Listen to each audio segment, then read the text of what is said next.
Look, let me guess. You remember exactly how it felt the first time you had a few $1,000s sitting in your account. Not rich, not I made it, but different. You checked your bank app more than usual. You felt calmer ordering food. That random bill didn't immediately spike your heart rate. And now, maybe you make more. Maybe you even have more. But that feeling, it's not 10 times stronger like the money is. And that's weird, right?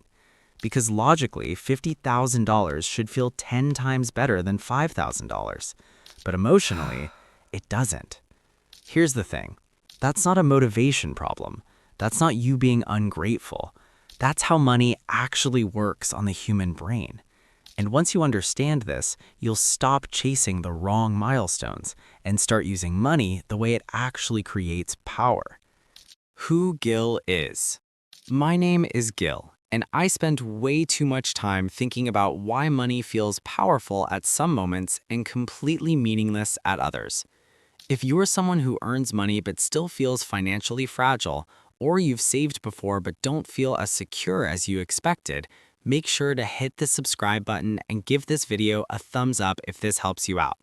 Because today, we're breaking down why your first $5,000 quietly changes your life more than $50,000 ever will, and how to use that insight to build real financial confidence instead of just bigger numbers. The lie we're all taught about money. From the time we're kids, we're told one simple story. More money equals more security. So we internalize this idea that money works linearly. $5,000 feels good. $50,000 should feel amazing. $500,000 should feel unstoppable. But real life doesn't work like that. Here's what most people don't realize. Money delivers emotional value in layers, not lines. The first few layers change everything. After that, it's mostly just math on a screen. And the biggest emotional jump happens shockingly early. Why $5,000 is a psychological breakpoint. Let's get specific. According to Federal Reserve data, nearly 40% of Americans can't cover a $400 emergency without borrowing or selling something. That means for a huge chunk of people, money isn't about wealth. It's about survival anxiety. When you have $0 to $1,000, every bill feels urgent. Every purchase feels risky. One mistake feels catastrophic.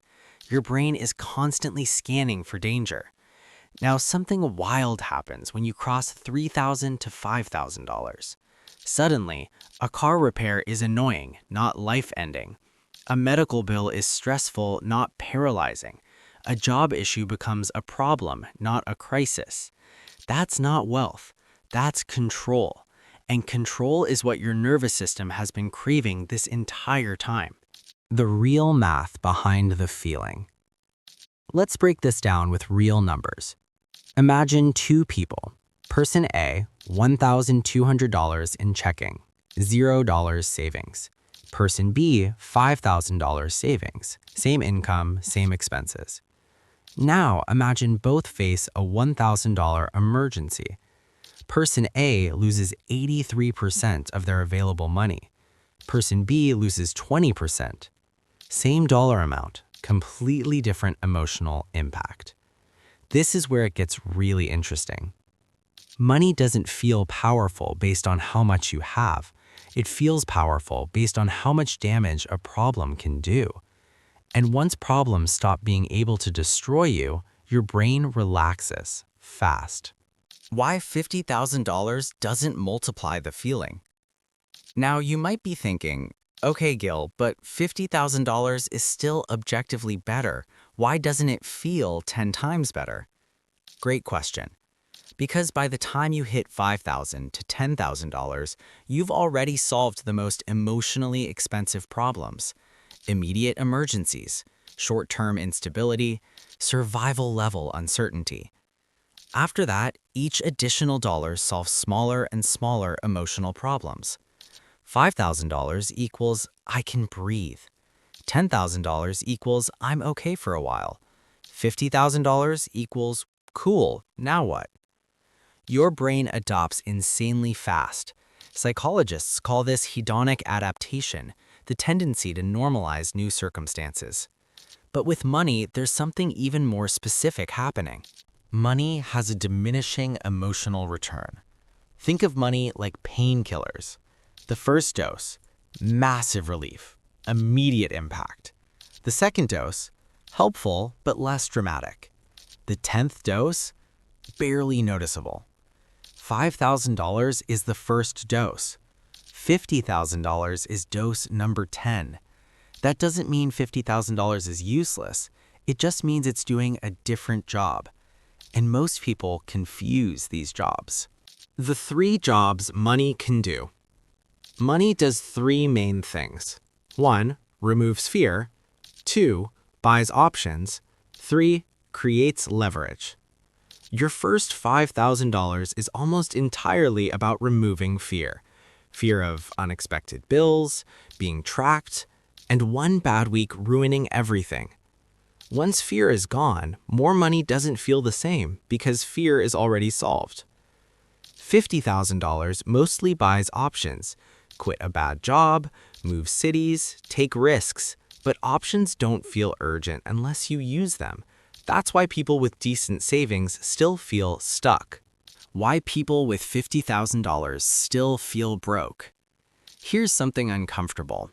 A lot of people with $30K, $50K, even $100K saved still feel financially insecure. Why? Because they never changed how they relate to money. They treat $50,000 the same way they treated $500. Don't touch it, don't trust it, don't let it work. So the money just sits there, emotionally silent. Here's what most people don't realize. Money only feels powerful when it actively protects or expands your life. Idle money feels like potential. Used money feels like power. The mental shift that actually matters. The reason $5,000 feels so powerful is because it immediately changes your behavior. You stop panicking, stop overdrafting, stop reacting. You start making calmer decisions. And calmer decisions compound faster than income. This is where psychology beats math.